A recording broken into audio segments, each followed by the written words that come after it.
अस्सलाम वालेकुम students. Welcome to my channel virtual educationist. आज हम स्टडी करने जा रहे हैं national book foundation class 9th physics unit number 5 pressure and deformation in solids का कंसेप्चुअल टॉपिक हुक्स लॉ। ये आज का लेक्चर बेटा, जो लास्ट लेक्चर इलास्टिसिटी पे मैंने दिया था उसी का ही आप तसलसल समझ लें, क्योंकि हुक्स लॉ जो है वो एप्लीकेबल ही इलास्टिक मटेरियल्स पे होता है। इलास्टिसिटी की फंडामेंटल कंसेप्ट और उसकी बेसिक्स हमने लास्ट लेक्चर में स्टडी की थी। आज हम हुक्स लॉ को स्टडी करने जा रहे हैं। आप अपनी कॉपी पेंसिल्स अपने पास रख लें, नोट्स बनाते जाइए, साथ साथ एसएलओ बेस्ड नोट्स होंगे। एसएलओ बेस्ड क्वेश्चन भी आपको साथ साथ मैं बताऊंगा कि बोर्ड में जो आ सकते हैं इस टॉपिक में से। तो चलिए स्टार्ट करते हैं। हुक्स लॉ को स्टार्ट करने से पहले बेटा, इसका जो मौजद है, मौजद से मुराद के हुक्स लॉ जिसने प्रपोज किया था उसकी पिक्चर आपको ये स्क्रीन पे शो हो रही है, रॉबर्ट हुक। तो हुक्स लॉ जो है स्टूडेंट्स, वो रॉबर्ट हुक ने प्रपोज किया था। Hooke's law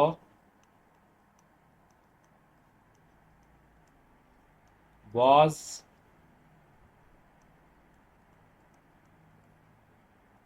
proposed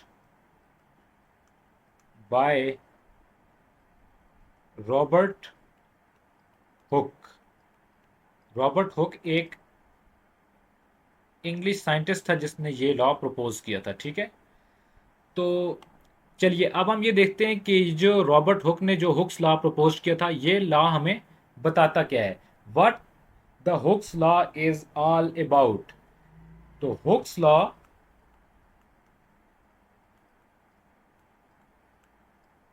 gives us the relationship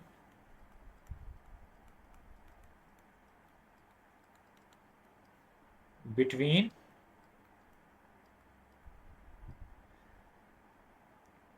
force and change in length. Books में लिखा होता है एंड एक्सटेंशन, तो स्टूडेंट्स ये हम इसको अगर लिखते हैं चेंज इन लेंथ तो ये ज़्यादा सूटेबल है, क्योंकि लाजमी नहीं है कि हम जब भी किसी चीज़ के ऊपर फोर्स अप्लाई करें तो उसकी लेंथ बढ़ेगी भी। No, not at all. हम ये भी हो सकता है कि अगर हम किसी चीज़ के ऊपर फोर्स अप्लाई करें तो उसकी लेंथ कम भी हो सकती है। तो लेंथ अगर बढ़ जाए तो हम कहते हैं एक्सटेंशन, लेंथ अगर कम हो जाए तो हम कहते हैं कॉन्ट्रैक्शन या कॉम्प्रेशन। तो Hooke's law give us a relationship between force and change in length. Length of waste, length of elastic material, not all material, क्योंकि हमने बताया था आपको कि हुक्स लॉ जो है ये इलास्टिक मटेरियल्स पे ही एप्लीकेबल है।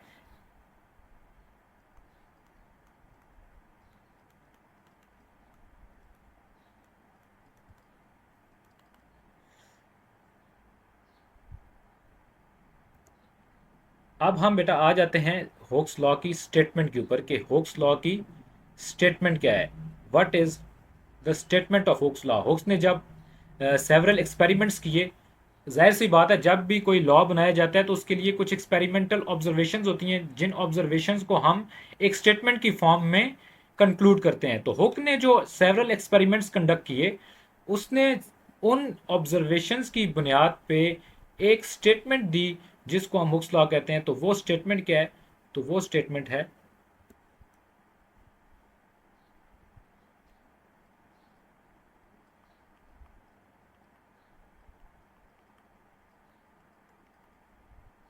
स्टेटमेंट। तो स्टेटमेंट ये है कि within the elastic limit,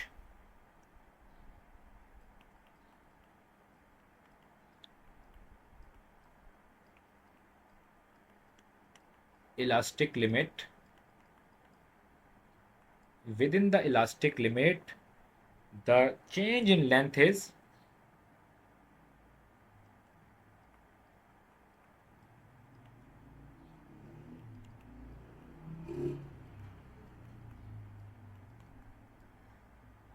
proportional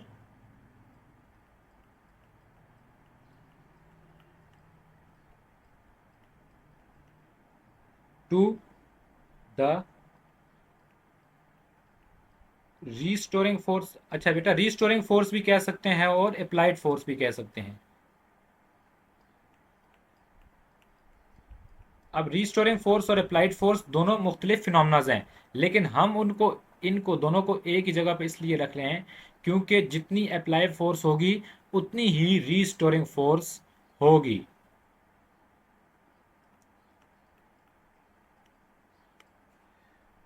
statement को हमने काफ़ी हद तक देख लिया है कि स्टेटमेंट हमें क्या कह रही है। स्टेटमेंट हमें कह रही है कि within the elastic limit the change in length is proportional to restoring force और अप्लाइड फोर्स। ये है होक्स लॉ की स्टेटमेंट जो उसने एक्सपेरिमेंट कंडक्ट करके प्रपोज की थी। अब इसकी मैथमेटिकल फॉर्म बना देते हैं। जाहिर सी बात है, ये फिजिकल इंटरप्रिटेशन तो हमने देख ली, अब मैथमेटिकली इसको हम कैसे लिखेंगे। मैथमेटिकली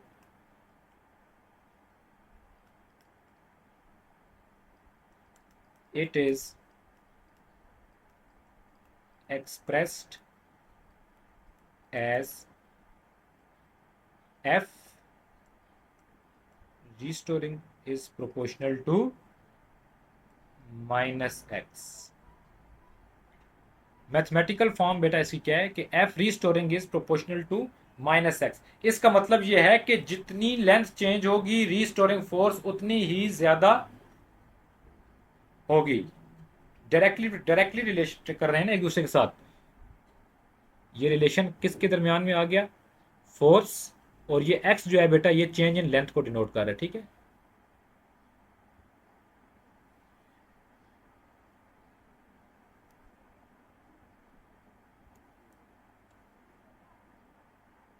ये एफ हमें बता रहा है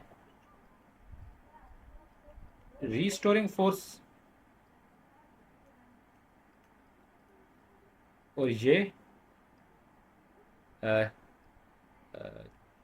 चेंज इन लेंथ कह लें आप, चेंज इन लेंथ। और चेंज इन लेंथ हमने बताया कि दो टाइप्स की हो सकती है, एक्सटेंशन यानी कि लेंथ का बढ़ जाना, और कंप्रेशन लेंथ का कम हो जाना। अब ये हम पे डिपेंड करता है कि हम किसी भी ऑब्जेक्ट, इलास्टिक ऑब्जेक्ट पे अगर हम फोर्स लगाएं तो उसकी लेंथ को हम बढ़ाना चाह रहे हैं या उसकी लेंथ को कम करना चाह रहे हैं। अगर हम बढ़ाएंगे तो वो एक्सटेंशन कहलाएगी, अगर हम कम करेंगे तो वो कंप्रेशन कहलाएगी। आई एम होपफुल कि यहाँ तक आपको समझ आ गया होगा। अब हम इसी को ये जो हमारे पास F restoring is proportional to minus x है, इसको हम आगे एक्सपेंड करेंगे तो हमारे पास आएगा, मैथमेटिक्स का रूल है कि जब भी हम प्रोपोर्शनैलिटी के साइन को ओमिट करते हैं तो हम इक्वल टू का साइन इंडक्ट करते हैं और साथ एक कांस्टेंट इंट्रोड्यूस करवाते हैं। This is the proportionality constant. इस प्रोपोर्शनैलिटी कांस्टेंट का अपना एक सिग्निफिकेंस है जो हम with in few minutes study करने लगे हैं। Proportionality constant.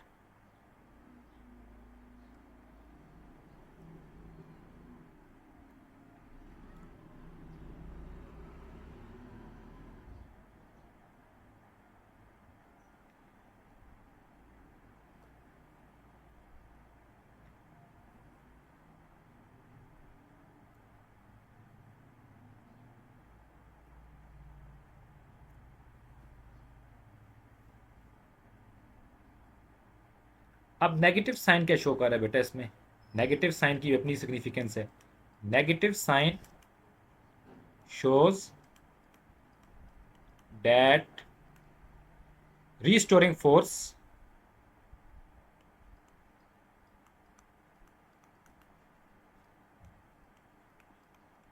and change in length is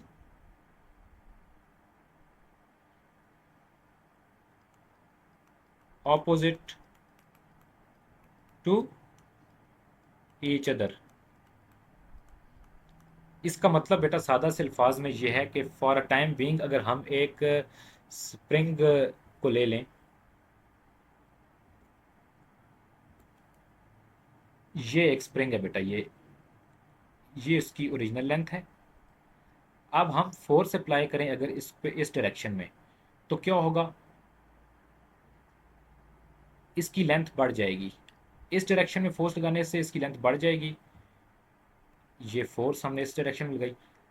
अब ये जो हम फोर्स की डायरेक्शन, सॉरी, ये जो फोर्स हम अप्लाई कर रहे हैं इसकी लेंथ चेंज करने के लिए टुवर्ड्स द राइट, इससे इसकी डायरेक्शन बढ़ जाएगी। ये फोर्स कहलाएगी बेटा अप्लाइड फोर्स, क्योंकि हम ये अप्लाई कर रहे हैं अपने हाथ से स्प्रिंग के ऊपर।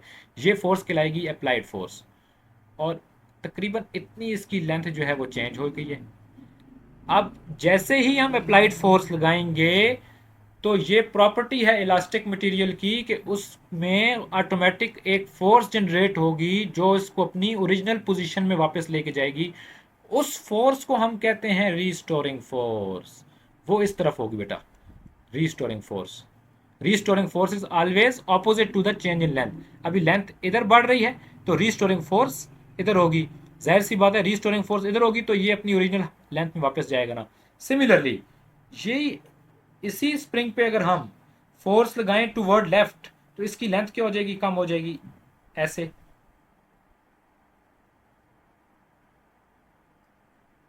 अब हमने जो अप्लाइड फोर्स है वो इधर लगाई। अब रीस्टोरिंग फोर्स जो है वो यहां पे लगेगी।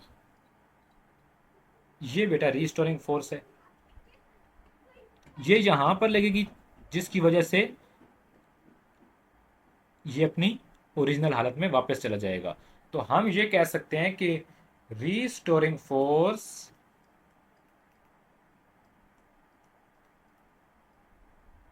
Is responsible for, sorry, to bring the object back to its original। और ओरिजिनल के अलावा एक हम टर्मिनोलॉजी यूज करते हैं, मीन पोजीशन। मीन पोजीशन ये बेटा SLO बेस्ड MCQs के लिए आप मार्क कर लें। ये आपको SLO बेस्ड MCQs में पूछा जा सकता है कि कौन सी फोर्स रिस्पॉन्सिबल होती है इलास्टिक मटेरियल्स में ओरिजिनल पोजीशन में वापस लेकर जाने के लिए। तो वो है बेटा restoring force. I am hopeful जहाँ तक आपको बहुत अच्छी तरह समझ आ गया होगा। आइए अब हम चलते हैं एक इंटरेस्टिंग तरीके से इसको समझने के लिए एनिमेशंस के थ्रू। अब हम आ जाते हैं एनिमेशंस के ऊपर। ये बेटा आपको स्क्रीन के ऊपर एनिमेशन नज़र आ रही होगी, एक स्प्रिंग है। ये एनिमेशन बेटा मैंने fet.colorado.edu, यूनिवर्सिटी ऑफ कोलोराडो की वेबसाइट है, वहाँ से मैंने ये ली है। अब हम स्टडी कर रहे हैं कि ये काम कैसे करता है, ठीक है।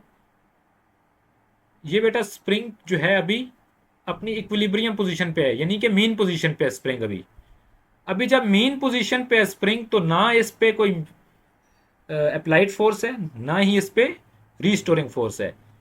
यानी कि हम साथ साथ नोट करते जाएं। हम पहला पॉइंट जरा नोट कर लेते हैं कि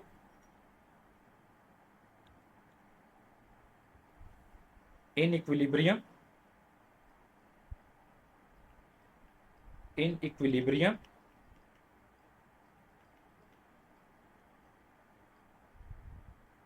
applied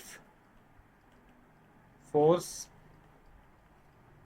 and restoring force on object is 0। ये बेटा आपने अंडरलाइन कर लेना है, ये भी आपको MCQs के तौर पर फेडरल बोर्ड के पेपर में पूछा जा सकता है कि इक्विलिब्रियम पोजीशन में जब कोई ऑब्जेक्ट होगा तो उस पर अप्लाइड फोर्स और रीस्टोरिंग फोर्स जो है ये वो 0 होगी। अब बेटा हम इसको ज़रा राइट टूवर्ड द राइट ज़रा मूव करवाते हैं। देखिएगा, ये मैंने इसको पकड़ के स्प्रिंग को टूवर्ड राइट मूव करवाया, मैं स्टार्ट किया।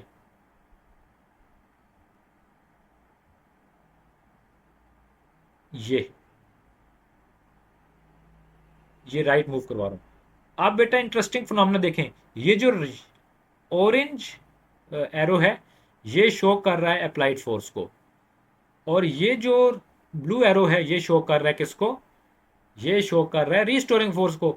और आपको बखूबी अंदाज़ा हो रहा होगा कि ये जितनी अप्लाइड फोर्स है उतनी ही रिस्टोरिंग फोर्स है। अब ज़रा मैं इसको लेंथ कम करता हूँ, तो अप्लाइड फोर्स कम, तो रिस्टोरिंग फोर्स उसी तरह कम होती जा रही है। इट मीन के जो रिस्टोरिंग फोर्स है वो काउंट कर रही है अप्लाइड फोर्स को। क्यों? क्योंकि हम अप्लाइड फोर्स लगा रहे हैं स्प्रिंग की लेंथ को चेंज करने के लिए, जबकि रिस्टोरिंग फोर्स दोबारा अप्लाई हो रही है उसी स्प्रिंग के ऊपर, किस क्या करने के लिए, इस स्प्रिंग को मीन पोजीशन में वापस लेकर जाने के लिए। तो आप देखेंगे कि जब ये मीन पोजीशन में दोबारा जाएगा तो अप्लाइड फोर्स और रिस्टोरिंग फोर्स दोनों ज़ीरो हो जाएंगे। आई एम होपफुल कि आपको बेटा यहाँ तक समझ आ गया होगा।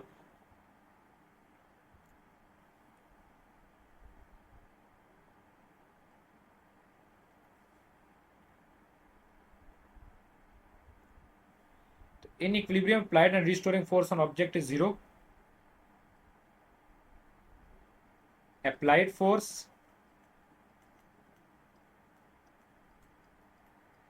tends to change the length. आप लेंथ भी लिख सकते हैं, लेंथ, साइज और shape of material.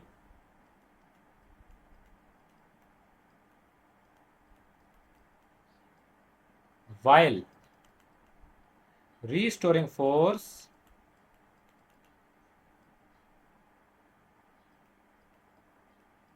tends to bring the object back to its mean position.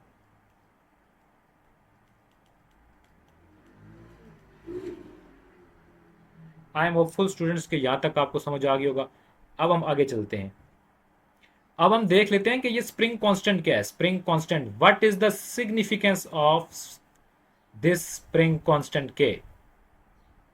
Heading दें बेटा के सिग्निफिकेंस ऑफ स्प्रिंग कांस्टेंट के।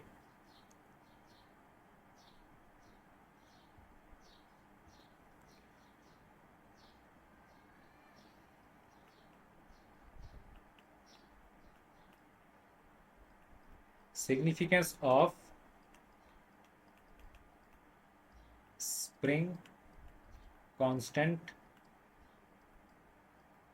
के, इसका सिग्निफिकेंस क्या है, इंपॉर्टेंस क्या है इसकी। ठीक है, सबसे पहले तो आपको ये पता होना चाहिए कि स्प्रिंग कांस्टेंट के है क्या।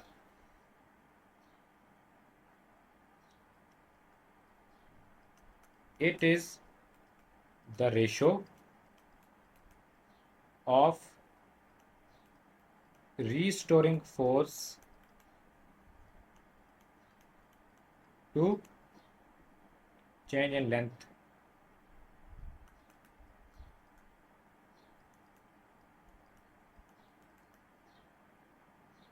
Secondly, यानी कि K is equal to F restoring by X। Minus sign को भी छोड़ दें क्योंकि माइनस अभी हम सिर्फ इसका मैग्नीट्यूड देख रहे हैं। ठीक है, माइनस साइन को भी आप छोड़ दें, यानी कि K is equal to F restoring by X।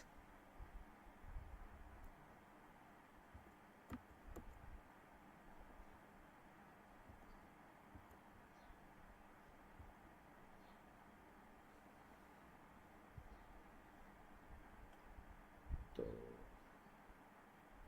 ऐसा यूनिट जहाँ से देख लेते हैं हम। आपको पेपर में कहीं भी अगर आपसे पूछा जाए ना कि किसी क्वांटिटी का ऐसा यूनिट क्या है, तो वो बेटा उसकी डेफिनेशन में लाया कर रहा होता है। आप देखें K is equal to F restoring by X है। F is a force and X is displacement, displacement यानी कि लेंथ। तो फोर्स का यूनिट होता है एसआई यूनिट न्यूटन और डिस्प्लेसमेंट का मीटर। तो एसआई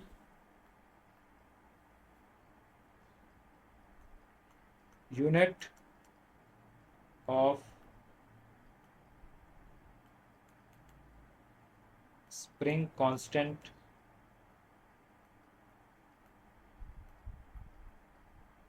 के इज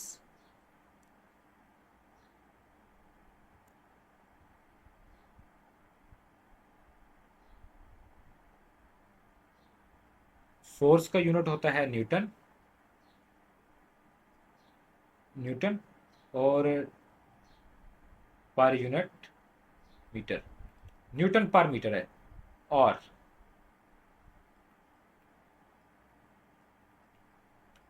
ये ऐसा यूनिट है किसका, स्प्रिंग कांस्टेंट का। अब ऐसा यूनिट हमें बेटा ये बताता है कि कोई भी इलास्टिक ऑब्जेक्ट कितना हार्ड है या कितना सॉफ्ट है। जिस स्प्रिंग कांस्टेंट के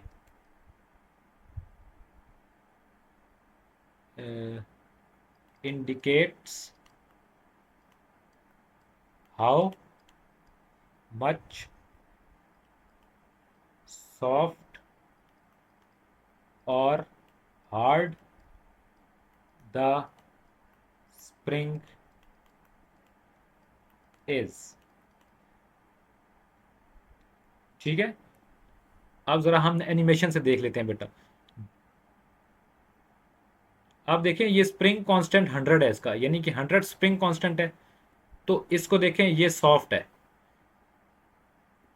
अगर हम इसका स्प्रिंग कांस्टेंट, एक ऐसा स्प्रिंग लें जिसका स्प्रिंग कांस्टेंट 100 हो, तो अब इसको बड़ी ही आसानी से हम स्ट्रेच कर पा रहे हैं, बड़ी आसानी से। इसका मतलब है कि जितना सॉफ्ट होगा उसको उतनी आसानी से हम स्ट्रेच कर पाएंगे, यानी कि उसकी उतनी आसानी से हम लेंथ चेंज कर पाएंगे। अब जैसे जैसे हम इसका स्प्रिंग कांस्टेंट बढ़ाते जाएं, यानी कि 500, अब एक हमने ले लिया स्प्रिंग जिसका स्प्रिंग कांस्टेंट है 500, तो ये देखें ये मैक्सिमम हम इतना ही बढ़ा सकते हैं, ये मैक्सिमम हम इतना ही बढ़ा सकते हैं, इससे ज़्यादा ये नहीं बढ़ सकता क्योंकि इसकी नेचर हार्ड है, ये हार्ड मटेरियल का बना हुआ है। यानी कि जितना मटेरियल हार्ड होगा, आप उस पर रिस्टोरिंग फोर्स भी आपको ज़्यादा अप्लाई करनी पड़ेगी उसकी लेंथ चेंज करने के लिए। अब हम एक स्प्रिंग लेते हैं जिसका स्प्रिंग कांस्टेंट है 1000, इट्स मोर, मच मोर। आप देखिएगा ज़रा, ये उससे भी कम स्ट्रेच हुआ है। उसकी वजह क्या थी, क्योंकि स्प्रिंग कांस्टेंट लार्ज होने की वजह से इसकी हार्डनेस बढ़ गई है। ठीक है,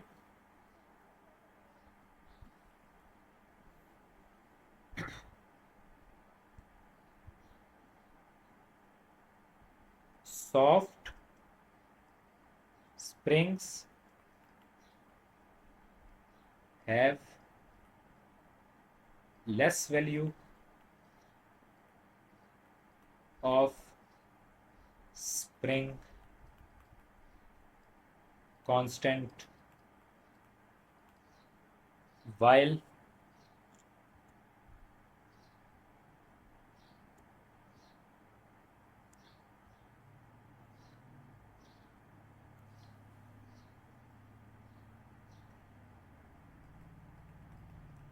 hard springs have more value of spring constant। आखिर में हम लिखेंगे कि large force is required to elongate the hard spring as compared to soft spring।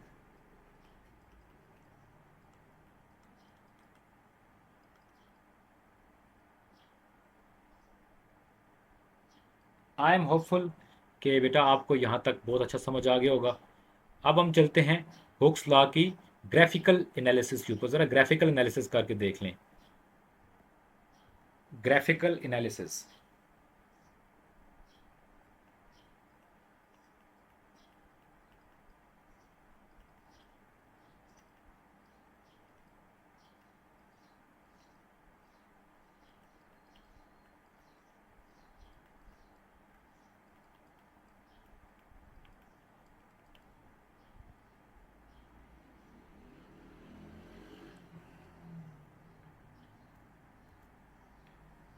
अब ज़रा हम इसका ग्राफ देख लेते हैं बेटा कि इसका ग्राफ कैसा बनेगा।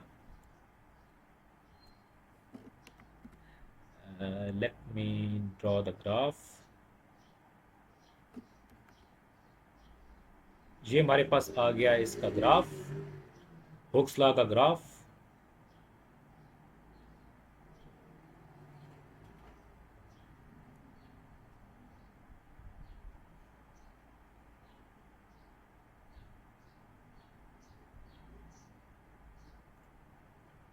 अच्छा बेटा, हमने एक चीज़ पढ़ी थी, जैसे रिलेशन था ना, F restoring is proportional to minus X. इस रिलेशन को क्या कहते हैं? Linear relation. यानी कि फोर्स और चेंज इन लेंथ का आपस में जो रिलेशन है वो है लीनियर, लीनियर रिलेशनशिप। तो वही रिलेशनशिप आपको यहाँ पे ग्राफ में भी नजर आ रहा है। ये जो ग्राफ यहाँ से ये यहाँ तक बना हुआ है ना, ये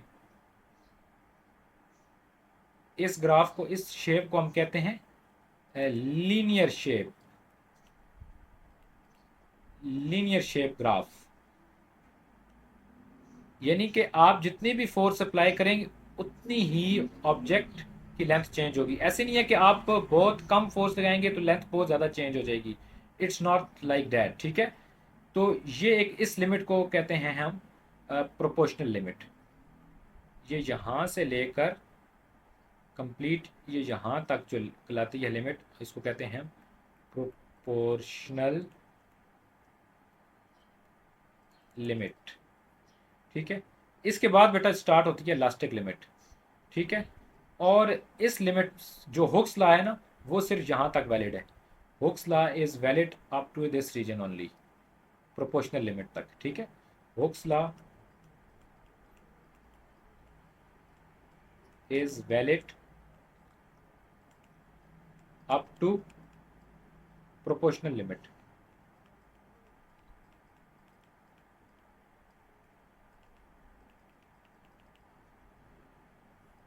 प्रोपोर्शनल लिमिट यानी कि लीनियर लिमिट, जब तक इसका ग्राफ लीनियर बन रहा है यहाँ तक इसकी, यहाँ तक जो है ये हुक्स लॉ मुकम्मल तौर पर वैलिड है, ओबे हो रहा है।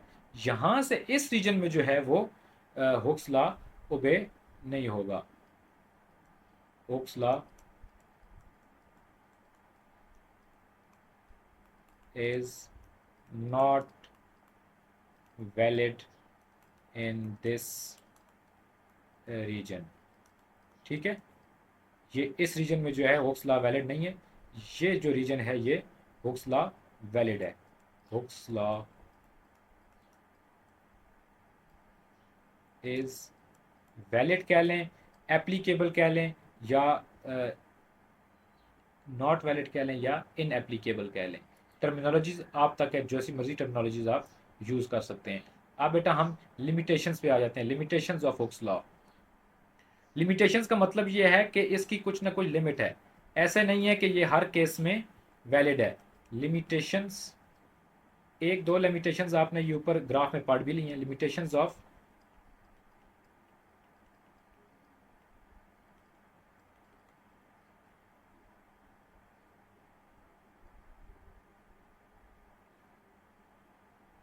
पहली लिमिटेशन,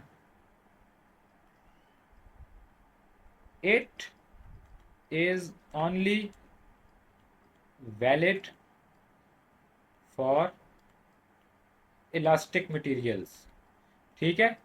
हुक्स लॉ सिर्फ इलास्टिक मटेरियल्स के लिए वैलिड है, यानी कि it is not applicable for in elastic materials, in elastic materials में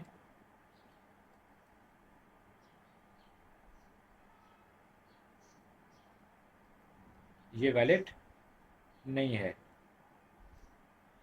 दूसरी लिमिटेशन बेटा, ये इलास्टिक मटेरियल्स के लिए वैलिड है, लेकिन only up to elastic proportional limit. It is applicable for elastic limit, sorry proportional limit बेटा ज़्यादा सूटेबल वर्ड है, प्रोपोर्शनल लिमिट लिखेंगे।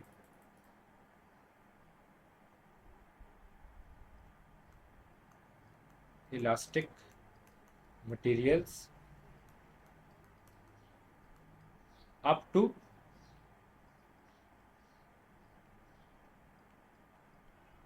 प्रोपोर्शनल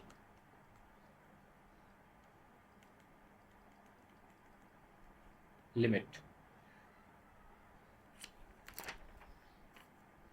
आई एम होपफुल आपको ये लेक्चर आज का बहुत अच्छी तरह समझ आ गया होगा। ये एसएलओ बेस्ड आपसे क्वेश्चंस किए जा सकते हैं, आपसे पूछा जा सकता है लिमिटेशंस ऑफ हुक्स लॉ, तो वो हमने बहुत अच्छी तरह स्टडी कर ली हैं।